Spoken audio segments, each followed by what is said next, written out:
Ce jour dédié pour l'élévation de l'âme de Eliana Habika, Bat Alice Bliba, de mémoire, béni, Amen. Je vais vous parler de l'importance des bénédictions. On prie à Hachem, un homme normal prie 3 fois par jour, les femmes un peu moins, mais tout le monde fait ça à Amida. Enfin, récite la Amida et d'habitude la tête se trouve autre part. Néanmoins, il y a une prière qu'on fait tous les jours, il n'y a pas de prière plus fréquente que celle-là, qui est une prière qui a un pouvoir colossal, énorme, surtout actuellement, c'est très actuel, de guérison, d'accord, et qui nous permet un contact avec Hachem, parce que Dieu veut qu'on soit avec lui. Alors, arriver à y penser toute la journée alors qu'on est occupé assis à ça, c'est très difficile. Pendant la prière, déjà, en soi, c'est difficile, mais quand c'est un moment qui est court et fréquent, donc c'est une façon d'être comme ça en contact avec Hachem de façon fréquente, courte, c'est beaucoup plus facile. Quelle est cette bénédiction? C'est Asher Yatzar. Quand on va aux toilettes, et uniquement ceux-là, nos frères Ashkenaz, certains font Asher Yatzar le matin quand ils se lèvent, même s'ils n'ont pas été aux toilettes, chez nous, qu'à condition qu'on a fait ses besoins, d'accord, ou on a excrété, ou on a uriné, même une seule goutte, d'accord. Dans ce cas-là, on doit faire cette bracha. Combien de temps on a pour la faire? Il faut la faire vite après qu'on était aux toilettes. Pourquoi? Parce que si l'envie revient, alors c'est fichu. La première bracha, elle est morte. On peut pas refaire 2 fois la bracha. Donc c'est pour empêcher ce genre de cas, sur les gens ils commencent à vieillir au niveau de la vessie, donc ils vont souvent aux toilettes, donc ça vaut la peine de le faire vite. En tous les cas, combien de temps on a pour faire cette bracha? Si on n'a pas de nouveau besoin d'aller aux toilettes, d'après le Rabbi Sanabasha ou le Zatzal, on a une demi-heure, d'après le Rabbi Yosef, on a 1h12. Pourquoi cette bracha est tellement importante? C'est la seule bracha qui est hors prière, d'accord, qui parle maintenant de refoua, qui parle maintenant de guérison. En fait, je vais traduire les mots de la bracha, donc on bénit Hachem, qui a créé l'homme avec sagesse, ou bara bo nekavim, nekavim, chalulim, chalulim. Il a créé des nekavim. Nekavim, ça veut dire, nekavim, c'est toutes sortes de trouées, littéralement. C'est quoi? C'est les orifices. Bouche, nez, oreilles, yeux, l'anus, l'orifice par lequel on urine, donc c'est tous les orifices du corps. Grâce à eux, on survit. Donc nekavim, ce sont les trouées, et des chalulim, toutes sortes de.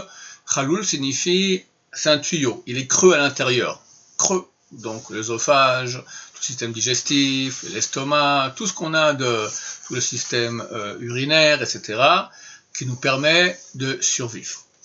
Il est clair et connu devant ton trône de gloire, que si se bouche un d'eux, ou s'ouvre un d'eux trop, d'accord, on ne peut pas le retenir, on ne peut pas subsister même une heure, c'est-à-dire même un instant. Baruch ata Hashem, béni sois-tu l'Éternel, Rofeh chol basar, qui envoie guérison à toute chair, ou mafli la asot, et qui fait des miracles. Mafli, Pélé, c'est un miracle. Il fait des choses miraculeuses. Il faut bien avoir la kavana, l'intention de chacun des mots de cette bracha, et ça a une sgoula, ça a une faculté énorme de guérison. Il y a beaucoup de cas de gens qui ont pris sur eux, ils étaient malades, ils ont pris sur eux de faire comme ils soient bien, ils ont complètement guéri de façon anormale, d'accord? Il y a beaucoup de cas de ce genre-là. Des gens que je connais avaient commencé à avoir des douleurs, trucs bizarres, ils ont pris Hachem et ils ont fait la bracha Asher Yatzar avec beaucoup de kavana. Quelqu'un raconte qu'une fois il a été voir le Stapler, le père de Abraham Kanievski, d'accord, c'est un des grands auteurs, le Rabbi Israël, Yaakov Israël Kanievski, Zatzal. Il a dit, il a fait Asher Yatzar devant moi, c'est comme quand moi je fais ma Amida, quand moi je fais ma prière devant Dieu avec beaucoup d'intention, comme ça c'est le Asher Yatzar du Stapler. Donc, vu que c'est la bracha qu'on fait de façon la plus fréquente, il faut comprendre que dans une vie, on vit en moyenne, on va dire actuellement, la moyenne de vie c'est 82 ans, on va dire 80 ans, faites le calcul, vous verrez que sur une base on va dire 5 fois par jour, 5-6 fois par jour on fait Asher Yatzar, on arrive à plus de 1,5 million de fois on aura dit cette bracha. Attends, on arrive au Olam Haba. Alors on commence à nous amener maintenant voilà, des wagons de toutes les brachot qu'on a fait. Bah, on est très content de toutes les méthodes qu'on a fait.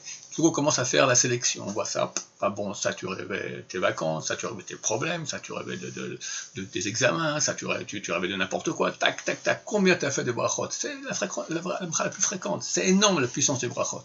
En plus, comme j'ai dit, combien on doit avoir de reconnaissance à Hachem pour tout le bien qu'il nous fait, qu'il nous laisse en bonne santé. Chacun de nous, quand on est en bonne santé, on ne se rend pas compte. Dès qu'on a un petit bobo qui nous fait mal et qui part, on est comme combien on est reconnaissant à Hachem. Quelqu'un va à l'hôpital faire un petit tour, il revient, mais il fait le halal quand il sort de là-bas. D'accord? Alors quoi, faut-il être mal pour se rendre compte maintenant qu'on est tellement redevable à Hachem? Avant que le mal vienne, soyons redevables et remercions Hachem.